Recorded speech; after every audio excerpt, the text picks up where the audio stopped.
kailangan di natin isipin na lahat ng kinds of abuse is more on sa physical siya. Sad to say, maraming iba't ibang uri ng abuse. Pwedeng salita lang na pangit, pangasar na wala sa lugar, kahit biro na masasakit na nagagaling sa mga akala nating friends natin or sa mga partner is kinds of abuse na yun. Di lang natin napapansin.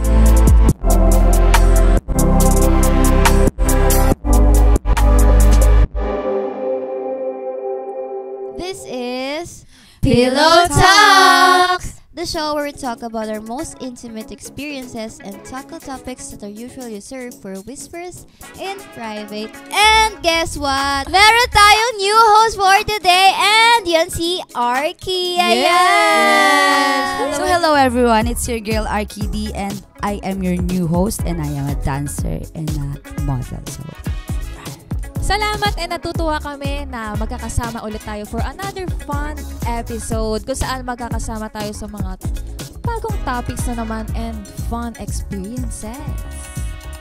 So ayun na nga guys, bago tayo mag-start, please like and share One Take Multimedia on Facebook. And meron din kaming IG page. Follow nyo kami, instagram.com One Take Multimedia. Yes, and for this episode, we have another semi-serious topic na sana makatulong dun sa ating mga viewers, lalo na sa mga girls and syempre sa mga boys. Yes. Ayan, so syempre dahil nga bago tayo pumunta sa ating main topic is meron tayong warm-up at hindi alam ni Arkiel. So meron kami dito tinatawag na round robin. So yun yung mga simple questions lang na simple lang, mga ano lang. Pampa-warm up. Exercise warm lang, up gano'n. Painit. Yes, pampainit lang. Parang gusto kaya. So ano ba? Simulan na natin yan. Let's go! Okay, let's go. First question is, who should initiate the first kiss? Is it okay lang ba na girl? Dahil ikaw ang bago dito. Yes talaga yun. First date nga, parang ano pa, hindi pa chicks muna. Pero kung comfy na kayo, why not coconut water? Okay, so it's a tsaka yes ano for ba, her. masarap naman kasi paminsan-minsan na ikaw yung aggressive sa inyo. Tama. Oo, diba? diba? Oo, tama. Totoo naman yung hindi yung lagi. Paano pag yung guy, mahiyain? Tapos parang, pinipigil niya kahit gusto niya naman, di ba? Gets nyo? Gusto niya naman yun, pero nag-aantay lang din siya ng first move. Hindi naman palagi boys yung mag-first move. Hello. Sa akin naman, parang it's a no. Kasi, dami naghahangad sa akin. Ay, sana all. Magkikis sa'yo? Hirap mabili tong mukhang to, guys. Wala to sa, tigbe-20. For the Hindi, pero ayoko. Gusto kasi parang doon ako na-value na, parang yung parang ayoko ibaba yung dignidad ko. Ikikis kita na una ako. Ganun. Sino ka ba? Sorry naman kami dito. Honesty. Sorry na ha. Joke lang. Pero yun nga, it's a no for me. Kasi ganto ka ganto. Grabe ka naman. Gets na namin. Joke lang. Ikaw, B. Ako okay lang. Okay lang na ako yung mauna. Pero kung getting to know kami, siya mauna. Pero kasi medyo may torpe-torpe din ako. Pag mga third week, fourth week, gano'n. Alam mo yung paumpisa pa lang. Pero pag comfy na kami, ako yung mauuna. Ano na yan, syempre malay mo, nahihiya siya. Baka akala niya ayaw mo, gano'n. Baka isipin niya pag bastos. Alam mo yun, iniisip. Malay mo, iniisip din niya na ako kapag okay lang isipin niya bastos diba? ako. Sa kanya lang naman. Sa kanya lang. True. Sa kanya lang ako gano'n. Kaya siya lang babastusin. For me, okay lang na girl yung mag-initiate. Kasi nga, like Arky said, minsan kasi torpe yung mga lalaki, gano'n. Di nila alam kung paano mag-first move. Kaya unahan mo na, di ba? Run! Gano'n. Ikaw, yes. Sa akin, okay lang na ako. Kasi dahil syempre hindi naman laging lalaki. Exactly. And ibig sabihin nun, kaya ko siya kinis agad, I think he's nice. Yeah. And then diba? Gusto niya din, kumbaga, mahirap kasi magkapaang kayong dalawa, tulad ng sabi ng RT, diba? Baka tulalanan, titigan na lang tayo, diba? Wala kayong mapapala. Pero okay din naman din ako sa part ni Riona na yung lalaki. Kasi syempre may part pa din tayo na pagiging feminine. Kailangan pa-bebe din. Pa-virgin. Okay naman sa akin, parehas. Neutral. Okay. So, next question is, can you still be friends with someone who you rejected? No. Una. Parang hirap naman. Hindi. Ayoko. Kasi once na done ka na sa isang tao, done na eh. Diba? Hindi na para pa, may nangyari ng hindi good. So, hindi mo na kailangan pang pahabain yung malay mo may mas mangyari pa ng super duper hindi good, diba? So, as much better, wag na tayong mag-friends or wag na tayong magkita. Like parang it's the same lang naman, like parang kung kunwari ex kita tapos parang hindi na pwede eh. Kahit nga ex mo tapos maging friend kayo, parang hindi na din siya para respect na din sa bago ng boyfriend mo or girlfriend mo, diba? So it's a no-no for me. Eto, medyo mahaba-haba tong kwento. Hindi naman sa mahaba kasi meron akong group of boys na tropa. Tapos, bago ko silang maging tropa, nireject ko muna silang lahat. Oh, okay, guys. Oo, ganun. Pero kasi, after naman nun, dun naging solid yung relationship namin. Totoo yun. Oo, tapos sobrang alaga nila ako. Kunyari, meron ako, nagkikirve ako sa ganito, hindi na agad yan sa bahay. Pero sa akin, hindi ko na-feel na ginagawa nila yun kasi para maka-score sila sa akin. Ginagawa nila yun kasi genuine yung love nila sa akin. Nire-respect. Oo, nire-respect nila ako kasi bago talaga kami maging magtotropa, lahat yan. Ayun, dineskartehan ako. Tapos parang after nun, yung dalawa doon magtropa, tapos tinropa ko, tapos naging tropa kaming lahat. So, it's a yes for me. Pero POV ko lang yon. POV lang namin yung sinasabi namin. So, shoutout sa mga friends ko dyan. Yes. Love you all. For me, it depends.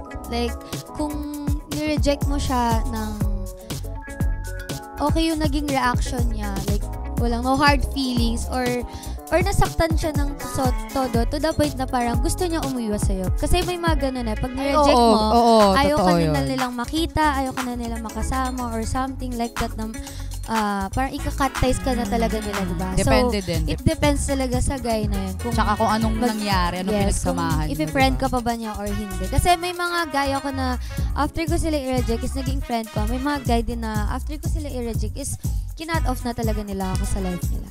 So yun, depende yun sa way ng moving on nila. Diba? Yes, exactly. Ikaw, sa akin naman, nagkaroon kasi ako ng situation na parang ganyan din eh. Ayaw ko, wag na lang, end na. Kasi nagkaroon na ng lamat eh. Ayaw ko nang ituloy yung parang nagkalaman tapos nagkaayos kayo ulit na. Wala eh, mauulit lang din siya. Kakaproblema lang din kayo. Hindi pwedeng hindi mauungkat. Diba dati nga, nagkaroon tayo, ganito, ganyan, bababa. Kasi hindi mo masasabi sa sarili mo yun eh. Pag naisip mo kasi yun, hindi mo na siya mapipigil sa bunganga mo, kusa na lang siya gano'n. Bakit dati nga ganito? Oo, diba? Kaya ayoko. It's better to run. Yes, para sa akin, ayoko talaga na cut na yun. Kahit masakit man, diba? Tama na, end na yun. Iba na lang. Okay, for our third question is, who pays on the first date? Ikaw? Siyempre lalaki. Ano ba yan? Siyempre kayong mga lalaki yun. Siyempre kailangan yung, hello, dinate nyo nga kami tapos wala kayong pangbayad ng food natin. Tsaka isang tip para sa girls. Pag hindi ka kayang bigyan or hindi ka kayang ilibre ng food or whatsoever ng lalaki mo, gagi, out ka na dyan. Kasi yun na yun eh. Sa huli, dun kayo papatungo eh. So, kailangan talaga financially stable din yung magiging guy mo.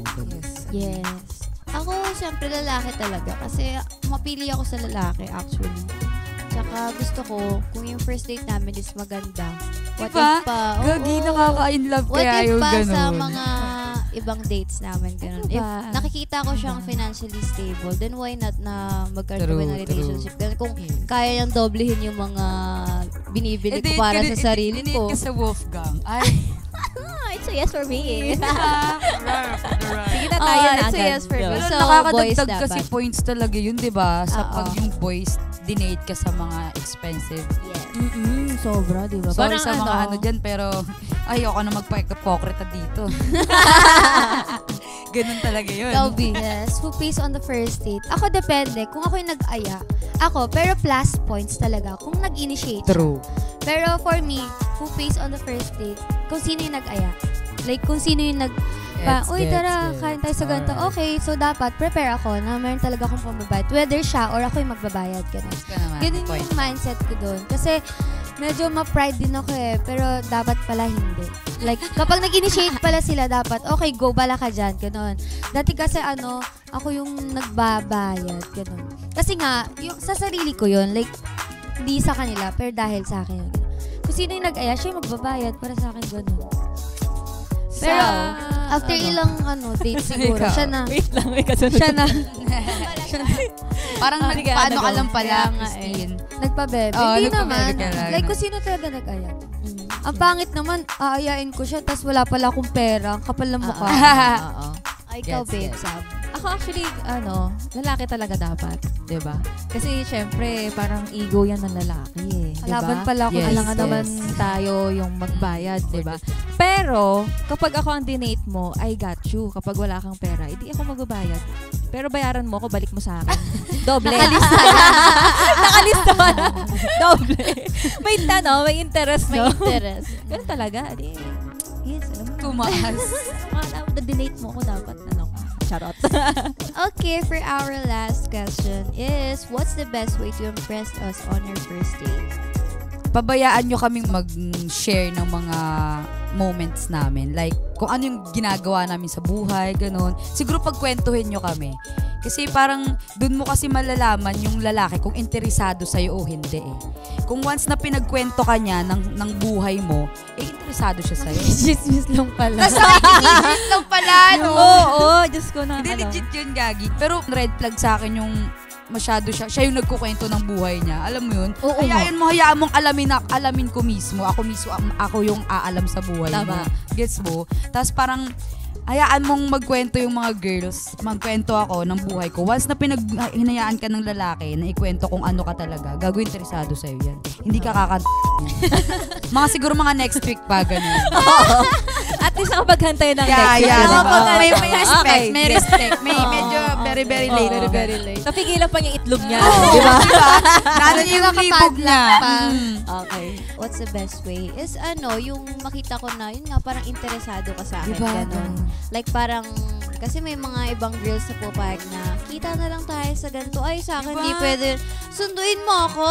Tangina ka. True. For the sundo, kaya ang dami din babe. mga babae na Yes, ako, downgrade. gusto ko, sinusundo ako. Gusto ko maganda yung kotse, ganun. True. Tapos gusto ko, first date na nga lang, hindi mo pa ako ma-impress. Gusto ko nakaayos ka, ganun. Tapos, date mo ako sa, fine dining, ganun. Siyempre, doon ko na-value yung sarili ko. Kung hindi date mo ako sa dyan lang, ano ako dito, ganun. Parang, ano ba? Parang, katrio na lang yan. Parang ganun lang. True. I'm not lang, katrio na yan. Ganun. Yes, tama. Ikaw, B. Na-impress ako sa actions din kung paano siya magsalita. Ganun. Pwede, oo. Isa pa yun. Parang nata-turn on ako pag maayos siya kausap, then gentleman, ganito, ganyan, then Si biglang nagsabi, open-minded ka ba? Nagtatrabaho pala sa prom. Networking pala, Gagi. Laro, ganun. Tapos Pero totoo yun ba? Tapos may kusa, mas na-impress ako pag may kusa, tapos alam niya yung gagawin niya. Like, punta tayo sa ganito, hindi yung, anong gusto mo? Like, plus points yung tatanungin ka niya. Pero at the same time dapat, may mga plano na siya. May alam siya. Kasi, di ba, minsan tayong mas maganda girls, yung ganun. nagpapabebe tayo na, kunwari di natin alam kung anong kakainin natin para lang makita sila kung mayroon ba silang plans for us, di ba? Ganun. Parang, wow, galing. May plano pala to. Ganun. Ibig sabihin, pag may plano, is naghanda siya. Yes. Ganun yung sa akin. Na-impress ako pag alam mo yung mga gagawin mo. Pero I love spontaneous trip din naman at the same time. Yun, nasabi nyo na lahat eh. Sa totoo lang, nasabi nyo na lahat. Pero agree ako doon, sa totoo lang. Siguro ang ipa-plus ko na lang na ayoko yung parang first ko sa'yo. Huwag kang tatanga-tanga. Ay, true. Nakakainis kasi yun. True. Diba? My God, Siyempre, may totoo mga yun. ka na, yung Tapos ayos yung gwapo ka pa. ayos kaso na ayos tanga ka, Wala. ang pogi mo. Diba? Tapos may masarap nga na pagkain, tas ay tanga ka lang. Wala kang Diba? sense of humor. Sorry Sorry. Clumsy sa food. So, tapos na ang aming round robin. Pero gusto namin ay sumali kayo. Kaya naman mag-comment kayo sa aming FB page, guys. FB page, One Take Multimedia. Alright, so ngayon punta na tayo sa ating main topics. And medyo seryoso ulit yung topic natin. Yes, so ang topic natin po for today is about abuse. Physical and verbal. So, madaming kind ng abuse, guys. Yes. Kailangan di natin isipin na lahat ng kinds of abuse is more on sa physical siya. Sad to say, maraming iba't ibang uri ng abuse. Pwedeng salita lang na pangit, pangasar na wala sa lugar, kahit biro na masasakit na nagagaling sa mga akala nating friends natin or sa mga partner is, ano na yun? Kinds of abuse na yun. Hindi lang natin napapansin. Yes. Kaya kami mismo may mga experiences about yan. And ang purpose ng topic namin today is para hindi tayo maging downer, diba? Ayun, naalala ko lang siya. Sobrang bigat kasi nga talaga. Pero ang i-advise ko lang na experience ko, ayun na, dire-diretso na. Siguro, nasa sa atin na lang yun. Kung magpapaabuso ba tayo o hindi. Kasi, kung tayo mismo ang gagawa ng move para hindi tayo maabuso, baka pwede pa nating maiwasan. May iwasan. Ang ginawa ko kasi noon that time, ay thank you po. Nilakasan ko yung sarili ko, yung loob ko. Kasi ako lang naman ang kakampi ko eh. Sarili ko lang naman. Hinayaan mo na lang yung sarili mo. Siguro, nagpakalayo-layo ako. Parang ganun yung ginawa ko. Sa mga taong alam kong nag-aabuso sa akin. Talagang iniwasan ko sila na pumunta ako sa lugar na talagang wala akong mga connections sa kanila. So, ayun. Hindi ko na siya papahabain. I'm happy naman na nakaalis ka na doon. Nakaalis na ako doon. Sobrang laking bagay sa... Hindi ako nagsisisi sa ginawa ko na yun kasi sobrang nagkaroon ako ng peace of mind dahil doon. So, yun lang ang ma-advise ko sa mga katulad ko na nakaranas ng mga bagay na yun. Lakasan nyo lang yung loob nyo and yung sarili nyo lang ang magiging kakampi nyo. And kung talagang sobrang naabuso na kayo, bounce. Pag-bounce kayo. Pakalayo-layo kayo. Minsan, it's not all about may money ka ba. Hindi. Kaya mo yun, maglakad ka. Gumawa ka ng sarili mong reason para makalayo kung saan ka man naabuso. Yun lang. Oo, nakaranas din ako before ng emotional, physical hindi pa. Then, sana di ko maranasan. Sexual, ayan. Then, parang ang sa akin, nung naranasan ko yun, hindi mo kasi masasabi na parang makaka-walk away ka agad dun sa situation. Mahirap din. Yes. You have to think twice. Tapos sabi, magsumbong ka. Hindi kasi nung hindi ko siya nararanasan, nasa isip ko, sisigaw ako, sasampalin ko to, susumbong ko to agad. Pero nung nandyan ka na, hindi mo na siya nung andun na ako sa situation, parang nag-freeze lang yung buong katawan ko. Like, parang naging mahina ako bigla na physically, ganun. Parang wala kang magawa. Parang iisipin mo din yung gumawa nun sa'yo na parang ayaw mong mapaaway siya, ganito, ganyan. Kasi very close mo, ganun. Yun yung masakit. Like, you trusted them, pero hindi mo expected na magagawa pala nila sa'yo yung mga ganong klaseng things na hindi mo expected na shit, sobrang close natin. Oo, tapos magugulat ka na gawa. Ganun pala. Then, ato pa ang masama. Like, na-victim blame din ako. So, basically, ano yun, diba? Emotional abuse na yun, diba? Kasi na-victim blame. Parang, sinisi nila kung the way ako mag-dress up. Inisip ko, kung sa damit yun, bakit may mga batang na-rape, na-harass? Bakit may mga wala pa namang di pa nagkakapagsalita is nakaka-experience na ng mga ganong things. Yes. Kung talagang sa damit yun nag-i-start, diba? Then, nung nangyari naman sa akin yun, tulog ako. Then, the second time is parang nag-phone lang ako. Then, naka-sleeper pa ako. So, parang nakaka-offend. Then, pag sinabi nilang, ano kasi yan manamit? Like, what? Sana okay ka lang? Hindi yan totoo. Hindi totoo yun. Babae ka din, diba? Parang, hindi totoo yun. Kung ilalagay tayo sa korte, talo ka agad. Kung manya ka talaga. So, hindi natin maiiwasan yung mga gantong klaseng tao. Pero, may magagawa tayo, guys. Yes.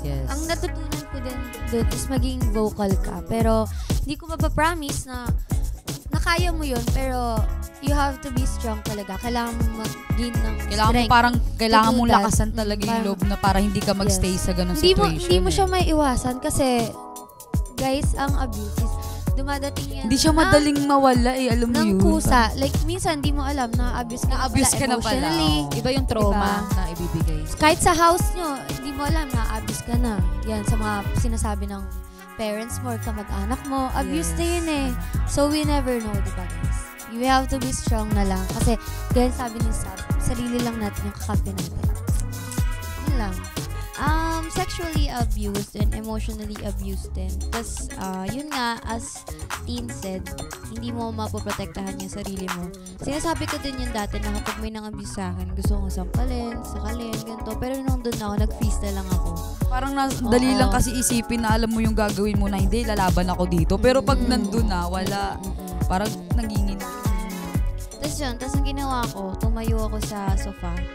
Maket ako, umiyak na lang ako, sabi ko, tinano ako noon. Tapos wala na akong nagawa, umiiyak na lang ako. So parang feeling ko, ang dumi-dumi ko, ganun. Tapos pero yun nga, ang masasabi ko lang, please be strong girl, lalo na sa mga girls out there, ayan. Sobrang daming Kahit abuse. hindi sa girls, may mga na-abuse din ng mga lalaki. Diba? Yes, di ko alam kung saan siya papasok, physical or emotional. Kasi, bata pa ako, siguro 16 lang ako nun. Pupunta ako training ng friend ko kasi doon ako magti-training. Tapos, may kasabay ako sa jeep na lalaki. Hindi na niya pa ako tinititigan. So, buti na lang, hawak ko yung phone ko. Nag-scroll lang ako. Maya-maya, nilabas niya yung niya. Tapos ako, na-stuck ako ng konti. Kasi nakaganon talaga. Tapos ginaganon niya sa akin. Oo, tapos kaya hindi rin nakita nung ibang pasahero. Kasi parang 4 lang kami nun. Tapos ka-side niya pa. Buti sana kung side niya. Buti kung side ko, makikita ng ibang tao. Hindi side niya. Ayun na nga, binidyohan ko siya. Tapos wala akong nagawa, hindi ako nakasigaw, ganon. Hindi ako nakasik ng help sa mga katabi ko, ganon. Tapos nung pababa na siya, parang wala na, tulala na lang ako. Tapos pumunta ako sa friend ko. Tapos sabi ko, ito nangyari sa akin din ko, ganyan. Tapos alam mo, sobrang nasasad ako sa mga women's desk. Yun, I'm so sorry sa mga natin dyan, kapulisan and women's desk. Nag-asa ko ng help sa kanila. Wala silang nagawa.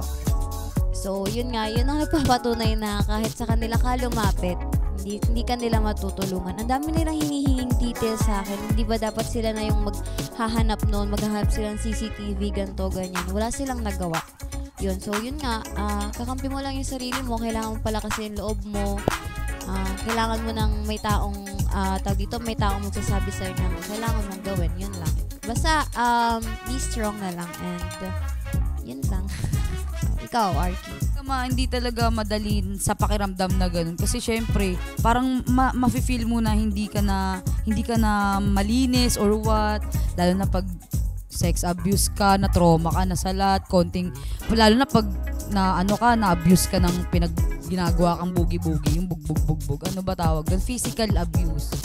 Ganon. Oo. Ang hirap nun kasi, kunwari, may aabutin lang yung taong nang bugbog sa'yo. Parang kapag ganun ka na kasi natutrauma ka na parang, teka lang, iilag ako kasi mamaya sampalin na naman ako nito. Tapos, may sex abuse din. Parang, alam mo yun, yung may mga taong libog na libog talaga sa isang araw, makaka-6 kayo, 10 kayo, kahit ayaw mo na. Kasi wala kang magawa kasi mahal mo, diba? So, mga ganong bagay, masakit na yun para sa amin. Kasi may karapatan din naman kami na na humindi.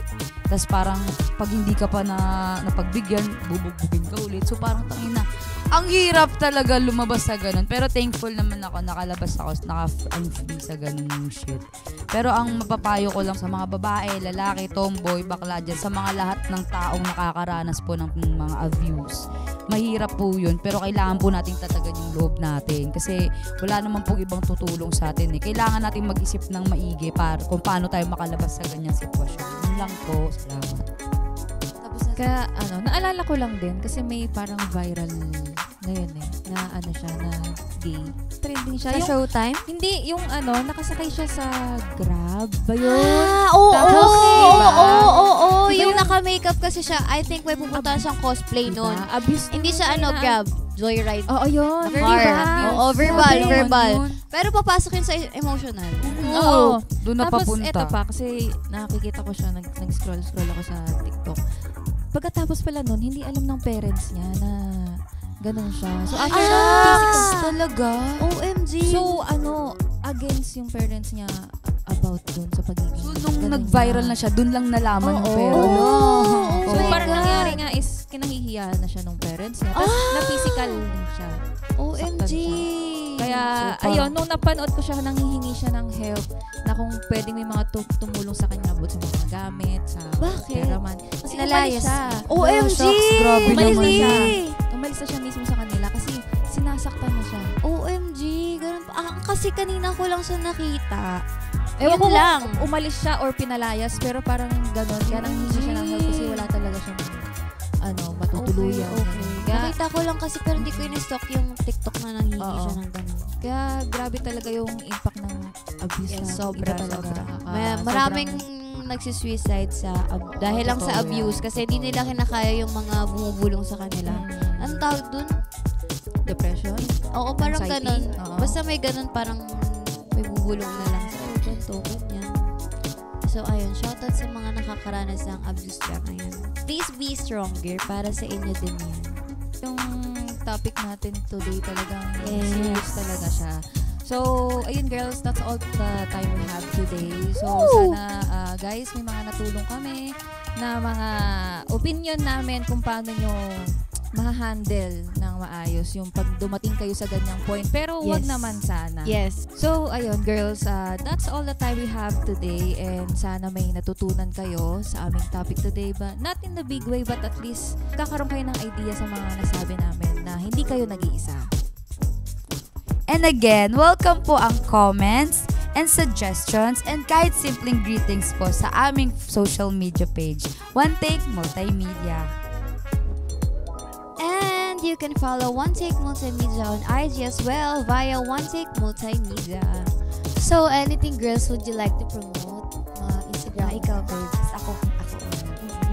So, ayun guys, again, it's your girl Arkidoa and makikita nyo po ako sa IG ko, Carlene Arkidoa. And my Facebook po is Arkidoa. See you there! And IG, Facebook, TikTok, Sab Lorenzo. IG and Facebook, Christine Marpingo without vowel. CRSTNMRPNGL _ And IG, TikTok, Facebook, and Twitter is Catriona Lay. This has been Pillow Talk, the show that dares to talk about the sensual and the sexual. On behalf of Arky, Celine, and Sab, this is Catriona, and we'll see you next time!